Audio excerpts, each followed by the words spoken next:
آپ کو پتہ ہے کہ جو نظر لگتی ہے نا خاص طور پر، اور جس سے بہت سی بیماریاں آتی ہیں، اس پہ اب تحقیق بھی ہو رہی ہے پیراسائیکالوجی میں، کہ نظر سے جو ریز اٹھتی ہیں وہ انسان کے جسم میں، یعنی نیگیٹو ریز جو خاص طور پر آتی ہیں، حسد کی نظر ہوتی ہے جیسے، تو وہ آ کے ایک ریئیکشن کرتی، کیمیکل ریئیکشن ہوتا ہے اس کی وجہ سے بلڈ میں، جس سے کچھ بیماریاں پیدا ہوتی ہیں۔ حدیث میں آپ کو سنا دیتی ہوں۔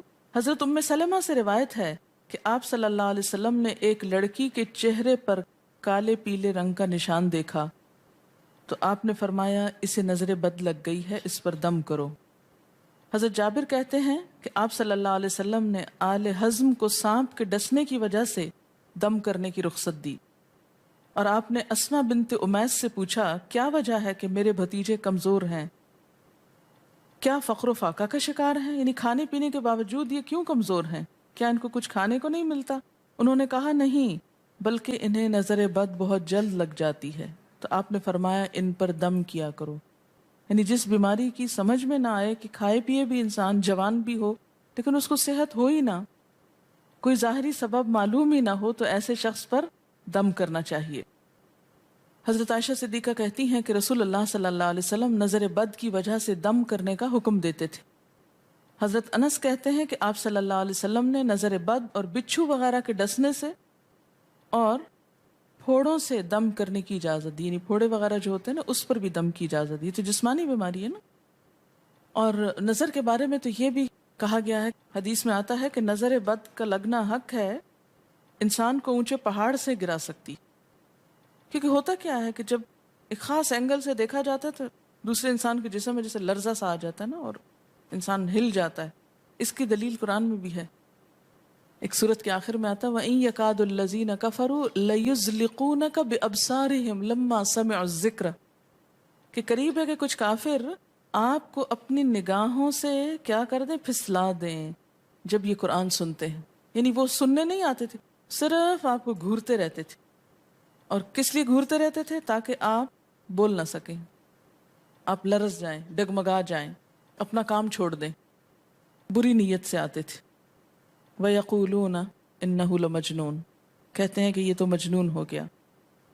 آپ صلی اللہ علیہ وسلم نے فرمایا نظر بد حق ہے، اگر تقدیر سے کوئی چیز سبقت لے جا سکتی ہوتی تو وہ نظر بد ہے۔ پتہ کیسے چلے؟ چل جاتا ہے، پتہ کیوں نہیں چلتا؟ مثلاً آپ کا بچہ ہنس رہا تھا، کھیل رہا تھا، دودھ پی رہا تھا کہ اچانک کوئی شخص آیا اور جب وہ اٹھا تو بچے نے شور کرنا شروع کر دیا، اور پتہ چل جاتا ہے۔ بعض اوقات گھر ہی کے لوگوں کی لگ جاتی، بعض اوقات محبت سے بھی لگ جاتی، کہ بچہ کھیل رہا تھا، آپ دیکھتے کہ وہ گر پڑا، اچانک رونا دھونا شروع ہو گیا، سر پٹ گیا۔ حدیث میں آتا ہے نظر بد انسان کو موت تک اور اونٹ کو ہانڈی تک پہنچا دیتی ہے۔ اونٹ کو ہانڈی تک پہنچانے کا مطلب کیا ہے؟ ذبح کرنا پڑ جاتا ہے، تڑپنے لگتا ہے۔ آپ صلی اللہ علیہ وسلم نے فرمایا اللہ کی قضاء اور تقدیر کے بعد سب سے زیادہ نظر بد کی وجہ سے میری امت میں اموات ہوں گی۔ آپ صلی اللہ علیہ وسلم نے فرمایا نظر بد سے اللہ کی پناہ طلب کیا کرو، کیونکہ نظر بد کا لگنا حق ہے۔ اسما بنت امیس نے آپ سے گزارش کی کہ بنو جعفر کو نظر بد لگ جاتی ہے تو کیا وہ ان پہ دم کر سکتی ہیں؟ آپ نے فرمایا ہاں، یعنی ایک عورت بھی دم کر سکتی ہے، اور اگر تقدیر سے کوئی چیز سبقت لے جانے والی ہوتی تو وہ نظر بد ہے۔ آپ نے فرمایا بے شک نظر بد انسان پر اثر انداز ہوتی ہے، حتیٰ کہ اگر وہ ایک اونچی جگہ پر ہو تو نظر کی وجہ سے گر بھی سکتا ہے، یعنی فزیکلی بھی اثر انداز ہوتی۔ اور آپ دیکھیں کہ وہ قرآن پاک میں نہیں آتا وَمِن شَرِّ حَاسِدٍ إِذَا حَسَدَ، اور حاسد کی شر سے جب وہ حسد کرے، تو نظر بد ہوتی کس کی ہے؟ حاسد کی ہوتی۔ بری نظر کس کی ہوتی ہے؟ حاسد کی۔ تو جو صبح شام 3 دفعہ یہ پڑھتے رہیں ان کو حاسد کچھ نہیں کر سکتے، ان کا کچھ نہیں بگاڑ سکتے، جتنا چاہیں گھورتے رہیں۔ اسی طرح ابن کثیر نے کہا کہ نظر بد کا اللہ کے حکم سے لگنا اور اثر انداز ہونا حق ہے۔ تو جب اللہ کی پناہ لیتے ہیں نا قل اعوذ برب الفلق قل اعوذ برب الناس، تو آپ نے اللہ کے پناہ لے لی، شیلٹر میں آ گئے آپ۔ اب ہر چیز بیکار ہو رہی ہے، سب نظریں وظریں، اور اگر لگتی بھی ہے انسان کو تو کس سے؟ اللہ کے اذن سے لگتی۔ حافظ ابن حجر کہتے ہیں کہ نظر بد کی حقیقت کچھ یوں ہے کہ ایک خبیث الطبع انسان اپنی حاسدانہ نظر جس شخص پر ڈالے تو اسے نقصان پہنچے۔ ابن قیم کہتے ہیں کچھ کم علم لوگوں نے نظر بد کی تاثیر کو باطل قرار دیا ہے، اور ان کا کہنا ہے کہ یہ محض توہم پرستی ہے اور اس کی کوئی حقیقت نہیں، لیکن حقیقت یہ ہے کہ یہ لوگ سب سے زیادہ جاہل اور ارواح کی صفات اور ان کی تاثیر سے ناواقف ہیں، اور ان کی عقلوں پہ پردہ پڑا ہوا ہے، جبکہ تمام امتوں کے عقلاء باوجود اختلاف مذاہب کے نظر بد سے انکار نہیں کرتے. یعنی صرف اسلام میں نہیں، دیگر مذاہب میں بھی یہ کانسیپٹ پایا جاتا ہے، اگرچہ نظر بد کے سبب اور اس کی جہت تاثیر کے سلسلے میں ان میں اختلاف ہے. پھر کہتے ہیں اس میں کوئی شک نہیں کہ اللہ تعالیٰ نے جسموں اور روحوں میں مختلف طاقتیں اور طبیعتیں پیدا کی ہیں، اور ان میں کئی خواص اور اثر انداز ہونے والی کیفیات ودیت کی ہیں. آپ دیکھیں کہ لو چلتی ہے تو اثر نہیں ہوتا، اس کا بھی تو اثر ہوتا ہے نا، حالانکہ وہ نظر نہیں آ رہی ہوتی. اور کسی عقل مند کے لیے ممکن نہیں کہ وہ جسموں میں روحوں کی تاثیر سے انکار کرے، کیونکہ یہ چیز خود دیکھی اور محسوس کی جا سکتی ہے. اور آپ دیکھ سکتے ہیں کہ ایک شخص کا چہرہ اس وقت انتہائی سرخ ہو جاتا ہے جب اس کی طرف وہ انسان دیکھتا ہے جس کا وہ احترام کرتا ہے، اور اس سے شرماتا ہو، اور اس وقت پیلا پڑ جاتا ہے جب اس کی طرف ایک ایسا آدمی دیکھتا ہے جس سے وہ ڈرتا ہو. یعنی جس سے آپ ڈرتے ہیں وہ آپ کو دیکھے تو آپ کا رنگ پیلا ہو جاتا ہے.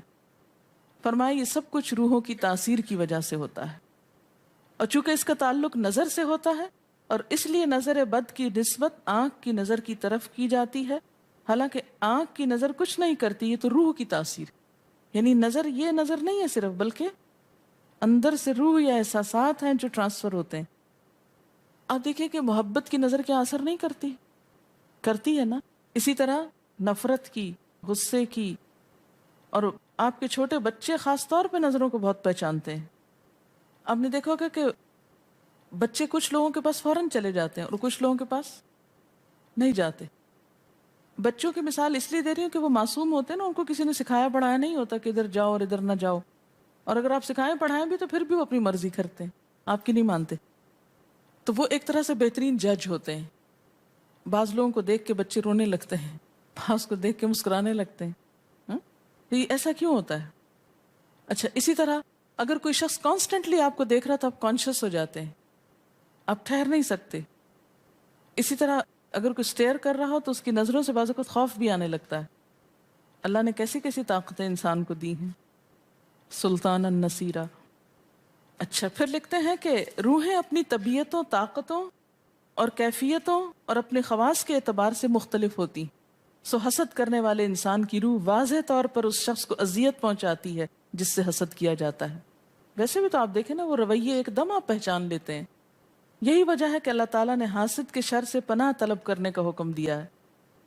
حاسد کی تاثیر ایک ایسی چیز ہے جس سے وہی انکار کر سکتا ہے جو حقیقت انسانیت سے خارج ہو. جنوں کی نظر بھی لگتی ہے. یہ میرا قول نہیں ہے، حدیث ہے. حضرت ابو سعید خدری سے روایت ہے کہ رسول اللہ صلی اللہ علیہ وسلم جنات اور انسانوں کی نظر بد سے پناہ مانگتے تھے. یعنی آپ جو پناہ مانگتے تھے بری نظر سے، وہ انسانوں کی بھی اور جنوں کی بھی. پھر جب معوذتین الفلق اور الناس نازل ہوئیں تو آپ انہی کو پڑھتے اور باقی دعائیں آپ نے چھوڑ دی تھی. یعنی قل اعوذ برب الفلق، قل اعوذ برب الناس، پھر سب چیزوں کے شر سے بچنے کے لیے کافی. یاد رکھیے بعض اوقات اپنی نظر بھی لگتی ہے، خود کو بھی نظر لگتی ہے. اسی طرح جب لباس اتارا جاتا ہے نہانے کے لیے مثلاً، تو اس وقت بھی دعا سکھائی گئی.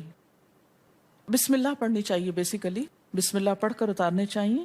اور اس کے علاوہ اعوذ بکلمات اللہ التامات من شر ما خلق بھی پڑھ سکتے ہیں. آپ کو معلوم ہے کہ ٹوائلٹ میں جانے سے پہلے بھی دعا سکھائی گئی، کیونکہ جنات کے ٹھکانے گندی جگہوں پر ہوتے ہیں. اللہم انی اعوذ بک من الخبث والخبائث، خبیث جنوں اور خبیث جننیوں، خبائث سے تیری پناہ میں آتا ہوں. یہ دعا کیوں سکھائی گئی؟ اسی لیے کہ اگر آپ وہاں پر موجود ہیں اور خصوصاً اگر آپ بے لباس ہیں تو بھی ایسی چیزوں کی نظر بھی لگ سکتی ہے اور وہ چیزیں اثر انداز بھی ہو سکتی ہیں. اسی لیے بلا ضرورت تنہائی میں بھی بے لباس ہونے سے منع کیا گیا ہے. بعض لوگوں کی عادت ہوتی ہے نا کہ وہ نہانے بیٹھتے ہیں تو وہی کپڑے دھونے شروع کر دیتے ہیں، اور نہیں، بس فوراً اپنے آپ کو ڈھانکنے کی کوشش کریں. بلا ضرورت زیادہ دیر بے لباس نہ رہے. ایک حدیث میں آتا ہے، ابو امامہ کہتے ہیں کہ میرے باپ سہل بن حنیف نے غسل کا ارادہ کیا اور جب قمیص اتاری تو عامر بن ربیعہ ان کی طرف دیکھ رہے تھے۔ ان کا رنگ انتہائی سفید تھا اور جلد بہت خوبصورت تھی۔ عامر نے دیکھتے ہی کہا، میں نے آج تک اتنی خوبصورت جلد کسی کنواری لڑکی کی بھی نہیں دیکھی۔ ان کا یہ کہنا تھا کہ سہل کو شدید بخار شروع ہو گیا۔ چنانچہ نبی صلی اللہ علیہ وسلم کو یہ قصہ بتایا گیا اور آپ سے یہ بھی کہا گیا کہ سہل کی حالت یہ ہے کہ وہ سر بھی نہیں اٹھا سکتا۔ آپ نے پوچھا، کیا تمہیں کسی پہ شک ہے؟ انہوں نے کہا، جی ہاں، عامر بن ربیعہ پہ ہو سکتا ہے۔ آپ نے انہیں بلوایا اور ناراضگی کا اظہار کرتے ہوئے فرمایا، تم میں سے کوئی ایک کیوں اپنے بھائی کو قتل کرتا ہے؟ کیا تم بارک اللہ نہیں کہہ سکتے تھے؟ اس لیے اب غسل کرو، اور اس غسل کا پانی کس پہ ڈالا جائے؟ جس کو نظر لگی۔ عامر نے اپنا چہرہ، ہاتھ، کوہنیاں، ٹخنے، پاؤں اور اپنی چادر کے اندرونی حصے دھوئے، پھر اسی پانی کو آپ نے سہل کے اوپر پیچھے سے بہا دیا، یہ نہیں کہ اس کے منہ پہ ڈالنا، پیچھے سے بہا دیا، اور سہل فوراً ٹھیک ہو گئے۔ اس کا طریقہ بتایا گیا اس غسل کا۔ ابن شہاب زہری کا کہنا ہے کہ ہمارے زمانے کے علماء نے غسل کی یہ کیفیت بیان کی ہے، جس آدمی کی نظر لگی ہو اس کے سامنے ایک برتن رکھ دیا جائے جس میں وہ سب سے پہلے کلی کرے اور پانی اسی برتن میں گرائے، پھر اپنا چہرہ دھوئے، پھر اسی پانی کے ذریعے اپنے ہتھیلیاں، دائیں ہاتھ اور ہتھیلی پہ پانی بہائے، پھر بائیں پر، اور پھر دائیں کوہنی پر، پھر بائیں کوہنی پر، پھر بائیں ہاتھ سے اپنا دایاں پاؤں دھوئے، پھر دائیں ہاتھ سے بایاں پاؤں دھوئے، اور پھر اسی طرح گھٹنوں پہ پانی بہائے، اور پھر یاد رہے کہ سارا پانی برتن کے اندر جائے، اور اس کے بعد جس شخص کو نظر لگی ہو اس کے سر کی پچھلی جانب سے وہ پانی ایک ہی بار بہا دیا جائے۔ حضرت عائشہ کہتی ہیں کہ جس شخص کو بری نظر لگتی اس کو اسی طرح غسل کروایا جاتا۔ اب بعض اوقات یہ نہیں پتہ چلتا کس کی لگی، ایسی صورت میں پھر طریقہ کیا ہے علاج کا؟ مریض کے سر پہ ہاتھ رکھ کر یہ دعا پڑھی جائے، بسم اللہ ارقیک من کل داء یؤذیک من کل نفس او عین حاسد اللہ یشفیک بسم اللہ ارقیک۔